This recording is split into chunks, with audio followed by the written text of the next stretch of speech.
Bryan, thank you so much for being here. Absolutely. Thank you so much for having me. So obviously we're friends, first name basis, but for those of you watching, you don't know, I'm here with Bryan Waite of Operation Lightshine. And before we get into what Operation Lightshine does, let's talk about the problem. Why does Operation Lightshine need to exist? Yeah, so our central reason for existence is funding, right? Okay. So for those of you guys that aren't aware, the U.S. government spends $40 billion, and just in 2024 went up to $42 billion with a B in the counter drug war budget. So it's a giant budget. Yeah.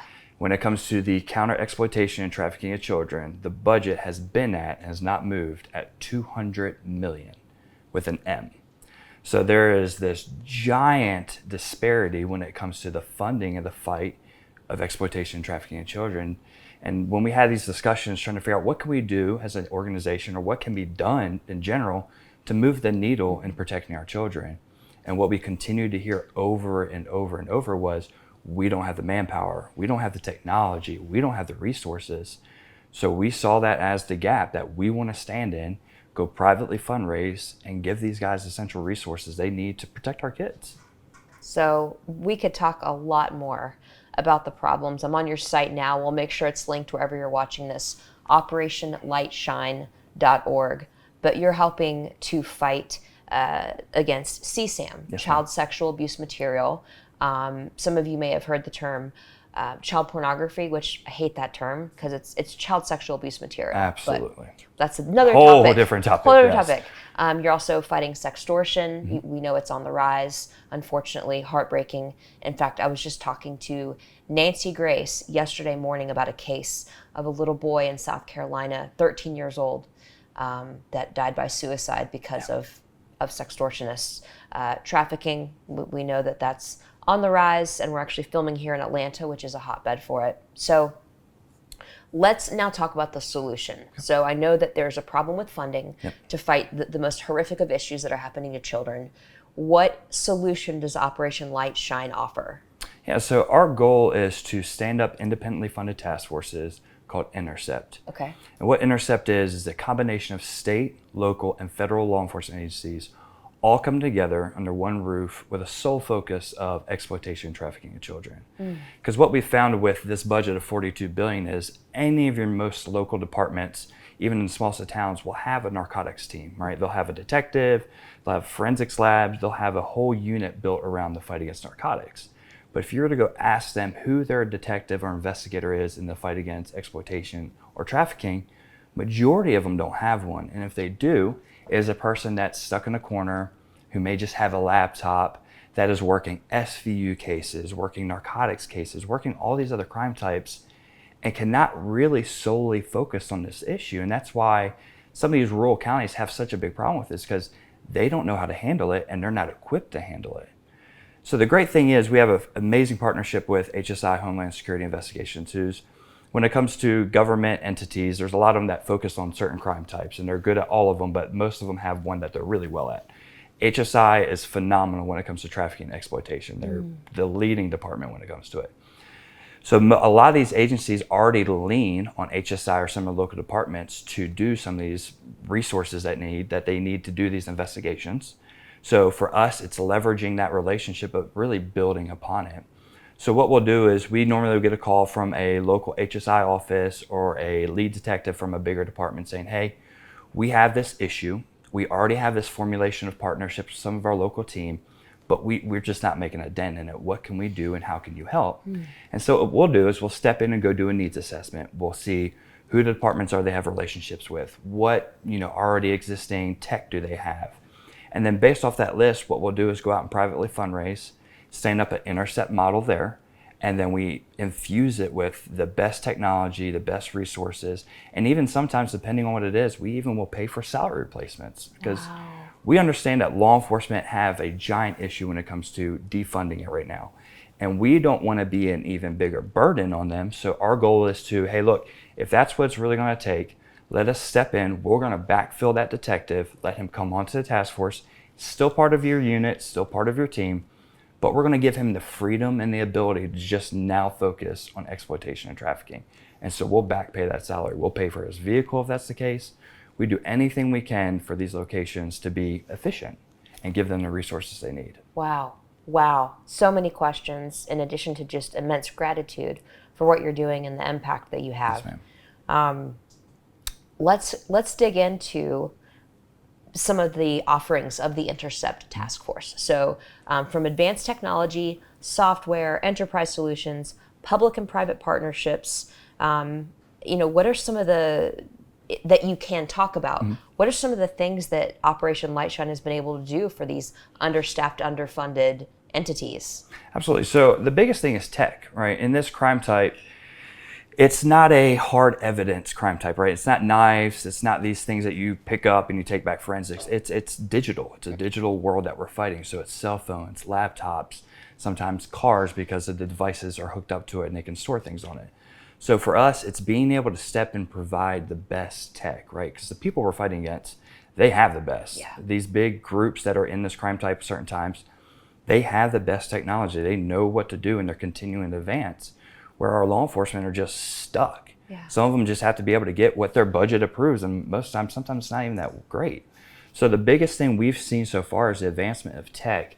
And it's not just so much on the investigation side of it as like what we see.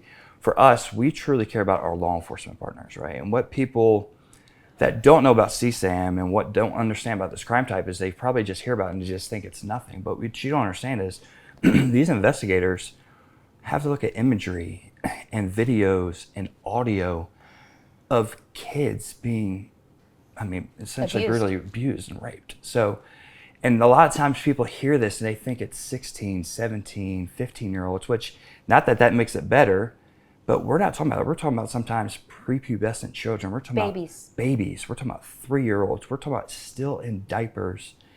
And these guys have to view this material.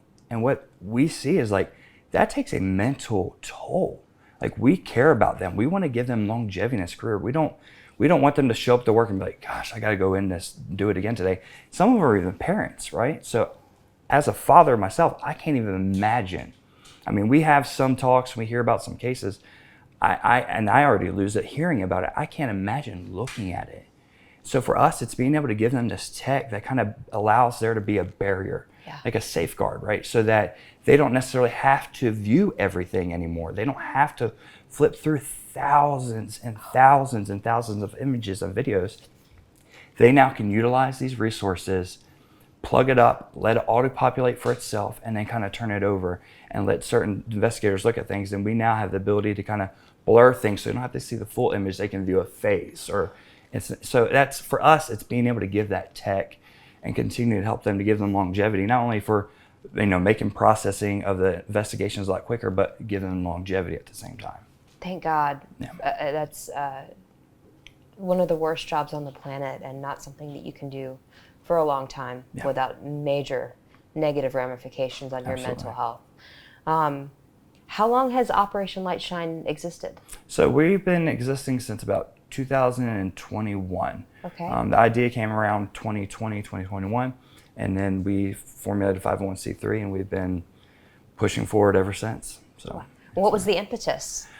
So in the beginning, the founder at the time lost his sister to trafficking. He was a former special forces guy. His sister fell away to a drug addiction, which led her into being trafficked for her addiction by her drug dealer. And the day before she went missing, and the day before Christmas, a group of hunters found her in a riverbed dead. So as a special forces guy, he thought, what can I do so this doesn't happen? He's ready to go kick in the door. He's ready to go, do what he can. Exactly. Yeah. And so he sat back, viewed a bunch of things, had a bunch of different conversations, and met with who now is our director of law enforcement technology, Jim Cole, who at the time was one of the leading guys at HSI for this crime type. Yes. They both were in Nashville. This guy had a friend of a friend that knew Jim. They got introduced, and basically he pitched a bunch of ideas that really didn't kind of make sense. So they just sat back and said, well, what can we do? And that's where we came up with the idea of OLS and being that funding funnel to go out and privately fundraise to give essential resources to law enforcement. And how can people help and rally and support your efforts outside of just going to operationlightshine.org? Absolutely. There's a bunch of different things we want to continue to do is, educate yourself, right? There's power in education, right? Yes. So not just getting on TikTok and looking to see who's talking about this crime type, because you're going to catch a bunch of hyperbole. You're going to catch a bunch of people just thinking they know what they're talking about. But truly leaning into experts in this crime type and listening and learning ways to safeguard your kids, right? So we have to start getting to a proactive approach to this crime type. Yes. Right now, we are literally reactive. We are just trying to keep up with everything coming in because parents don't fully understand how this crime type works sometimes, and even signs to look for in their children or their community of children, right? So for us, it's, educating yourselves, don't look just at us. There's a lot of other NGOs in the space that are providing amazing resources. Our core goals at OLS are three things. It's to equip, it's to empower, and it's to educate. And so we want to do that with our law enforcement, but we also understand we have a responsibility to do that as well with the general public, giving them the essential resources they need to. So educate yourself. Yeah. Of course, funding as a nonprofit, that's an amazing thing. That's how we continue to grow. But we believe it's more than just donating. We want you to be involved. We want you to stay up to date. We want you to host. We do a bunch of different things in communities to kind of educate people. Host a cinema for change in your area.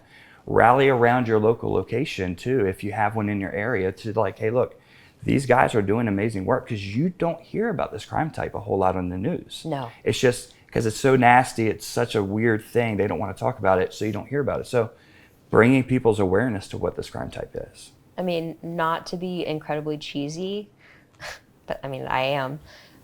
You're right. This crime type is so dark, but the only way you can bring something out of the dark is to shine light on it. Absolutely. And hence why you named it Operation Light Shine. Yes, ma'am. I mean, I have chills. I have just, again, such gratitude for what you're doing. Now, we're not just having this conversation just for the fun of it. We're partners. Absolutely. At Bark Technologies. Clearly, this is something that's very important to us, near and dear to our heart. The predators, the abuse that we have surfaced through our alerts.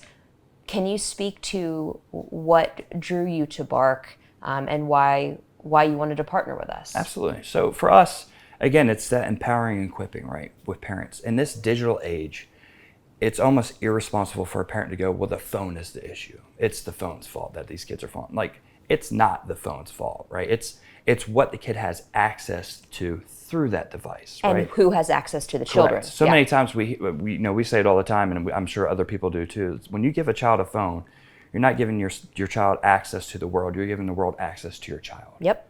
So what you do is you're allowing whoever, whenever, to communicate with them through thousands of different avenues.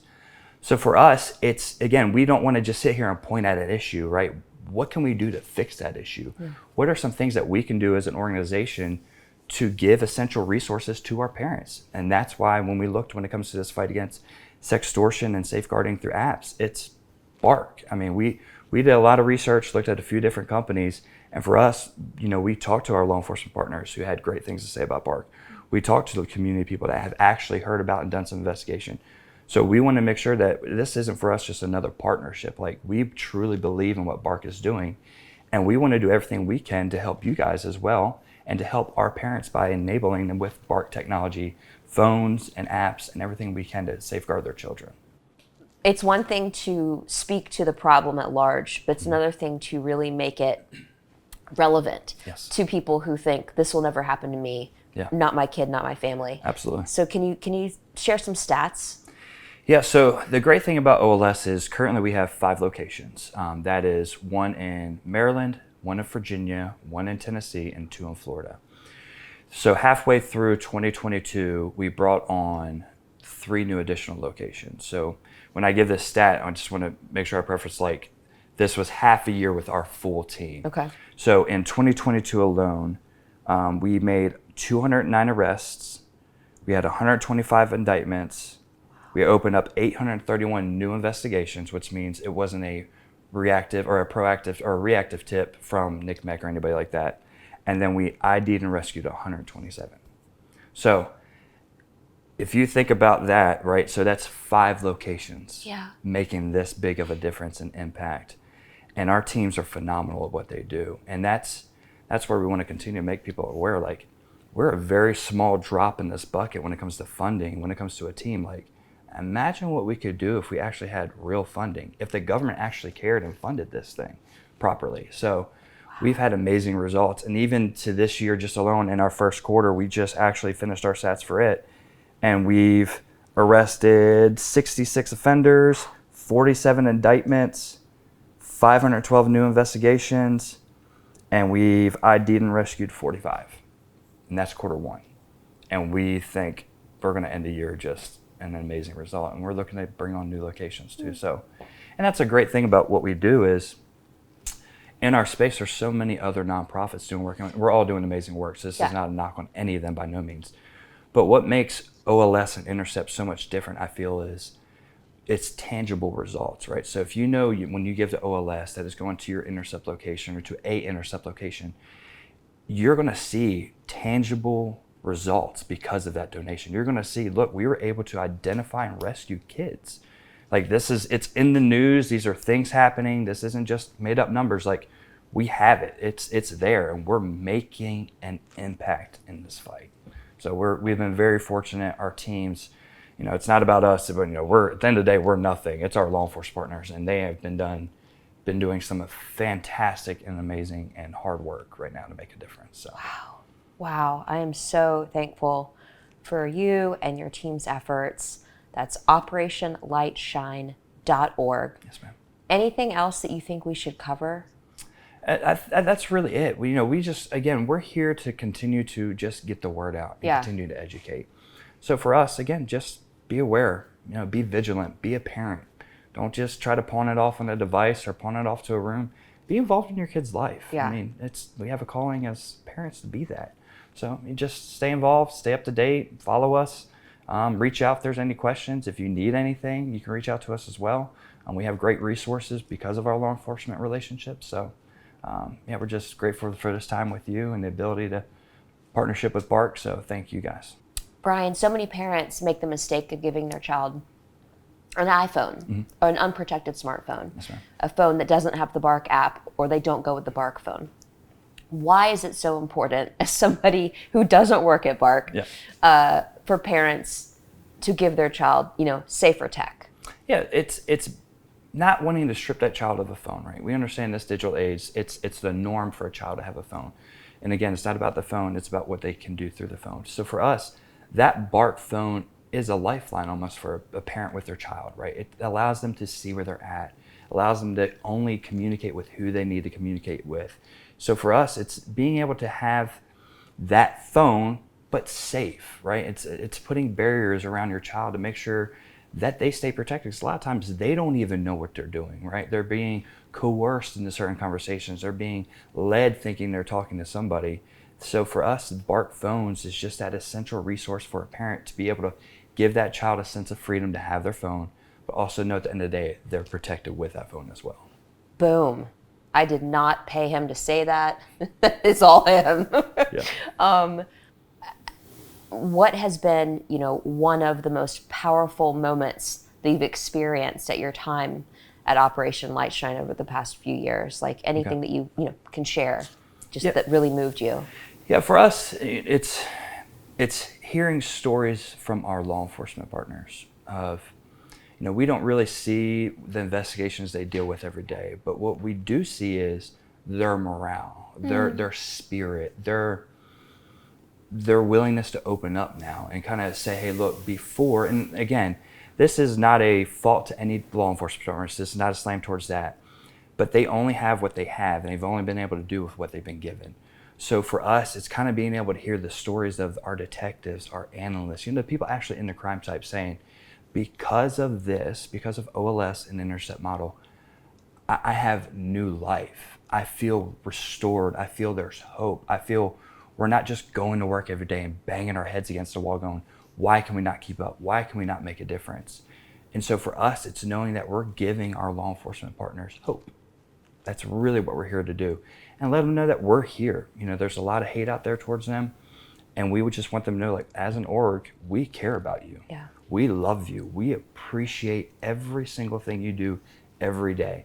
So for us, it's just hearing these stories of our law enforcement partners. I mean, our rescues and our saves are great.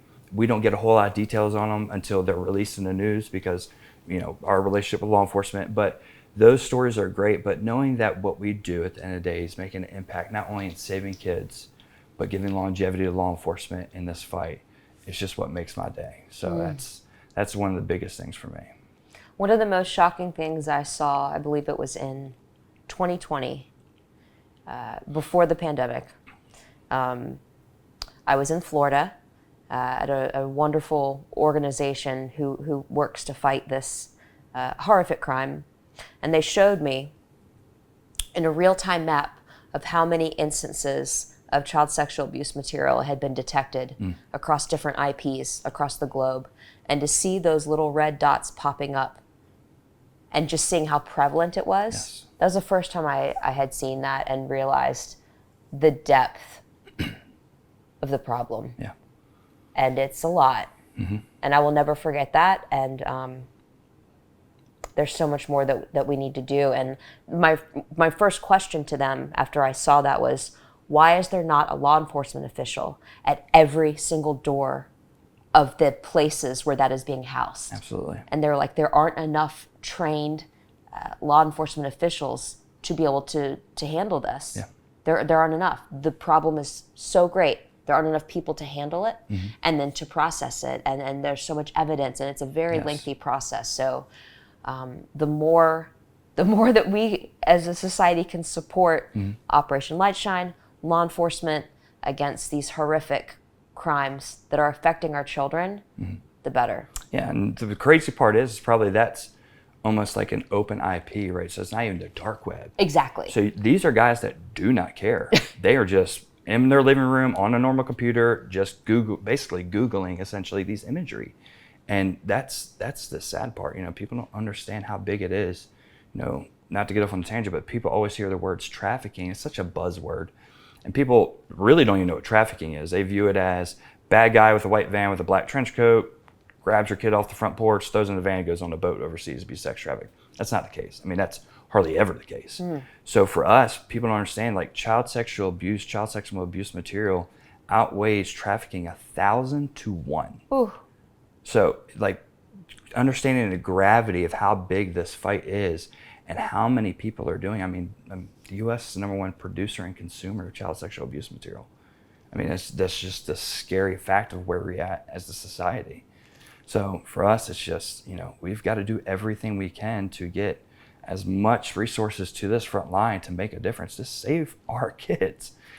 That's drugs. You arrest a bad guy, that drug dude's replaced a day later, right? It's cool because you see his money, you see his cars, you get all these things. And that's why it's so fun, because it's almost sexy, right? It's really cool to kick in that door, but you save a kid, there's no monetary value to them. It's a body. Okay, cool, you saved it. Where they don't see what that child truly exemplifies, right? What that is. You've restored hope. You've gave somebody a future that may not have had one if they stayed in this. So it's crazy. People, again, that's why we always say, educate yourself on this topic. Really get to know about it. Ask questions, because we're always here to have conversations. We're always here to tell you what we feel and kind of what we see in the front lines. So, yeah. Is there anything that we can or should be doing on the legislative front to advocate for more funding? Oh yeah, push, ask, get to your local representatives. I mean, that's, people always say, well, it's the president's fault, which it's really not. That's not who makes the decision. Changes every 4 to 8 years. I know, that's who signs the paper, but it comes down to your House representatives. It comes down to Congress. I mean, we were just in D.C. a little over a month, maybe 2 months ago with Tim Tebow, and on the front lines, literally begging them to fund us. To come to find out, a few weeks later, wasn't a direct result of that, but the actual funding got cut instead of bumped. So people don't understand, like, we need these legislators to understand what this crime type is and how bad it is. Like, get out and push them. Hey, look, go to Congress or go to your halls and say, hey, what are you guys doing to track the analytics of child sexual abuse material, and trafficking? They'll probably look at you with a blank stare. I don't know. We don't track it. What are you talking about? So once they start understanding how bad these issues are and how it's not this global thing, it is here. It is in your county. It is in your city. It's in your neighborhood. It's in your backyard. It's not just this thing that we view as overseas. So going and pushing to get people to understand what it is, and again, educating our Congress on what it is, not just kind of what they hear in mainstream media, but updating them on how things are advancing, how quickly it's advancing, how big this is getting. So just get out there and push them. I mean, beg them to get funding, beg them to educate themselves. So it's crazy right now. I'm angry. Yeah. And I'm empowered. Yeah, good. And I hope all of you watching are too. We absolutely need to do more. We need to do right by our children. We need to do better by them. Because it isn't just, a scene in a movie. It's really, really happening. Absolutely. I would like to kind of hit on one story, if you don't Please. mind, to kind of truly show what this issue is. Again, because trafficking is for a monetary value, right? Through force, fraud, or coercion. So there's that exchange of some type of monetary value. When it comes to child sexual abuse material, it's a predilectual thing, right? There is no monetary value to it. So one of the biggest prolific cases was out of a very fluent town right outside of Nashville, Tennessee. They took down one of the biggest darknet boards ever known. So at the time, I want to say it was about 4 years ago, don't hold me to that number. But when they took it down, it had a little over 2 million members on just one site. So there's a few facts I want to talk about with that. So when we say that number, a lot of times when we ask you, if we were to say, what do you feel the monetary value of that site held? A lot of people are like, millions, billions, it generated so much money. And the answer is 0. That's how much that board generated. The sad, and if I start to get emotional, I apologize. The sad part about that board is, to become a member on that board, you had to film yourself sexually abusing a child and upload it. That's the way you got on. To maintain your membership, you had to do that monthly. So if you break down those numbers of 2 million kids every month were being sexually abused, recorded, shared, and for millions of other men to view. And so it's people to understand that what this crime type truly is. And I try not to get too down in the rabbit hole with it, but we have to understand we need those details. The scale of this issue and how bad it is. It's not just taking a picture of a little kid in a bathing suit. This is a child being abused, and I mean abused. So it's educating that part of how bad this crime type is, how big it is, and how it doesn't know a demographic, right? So when you think of this, it's not just some weird creep. I mean, it could be your neighbor, it could be your soccer coach. And what makes it a very under-discussed about topic is, the sad part is, majority of the time it's familiar, right? Which means it's a father offending its daughter, father offending his son, or an uncle, or somebody that child knows inside of its family unit that is offending this kid, recording it and sharing it. And that's why people don't want to talk about it. It's sad. It's not this great thing that looks good. I mean, it's a very hard topic, but we have to engage in these conversations and make people aware of what this issue truly is. So that's the only other thing I would like to I wanted to touch on, is kind of understanding the scale of the issue and how it's not this monetary driven thing, that it is a sexual predilection of a child that just of no monetary value, just for the file sharing with other people in this crime type. So 2 million members, and it was based in the U.S. Correct. And do we know how many of those 2 million members were in the U.S., or was it a global thing? It was global. When they took the site over, and I can't go into too many details, but what they did was they actually arrested them, but didn't announce it. And so what they were able to do is take their aliases and continue in the board, and then go after members by that. Of course, they never got all of them. Right. And it kind of got out after a while that the site got taken over, but they were able to at least make an impact and get some of them. And it's a global issue.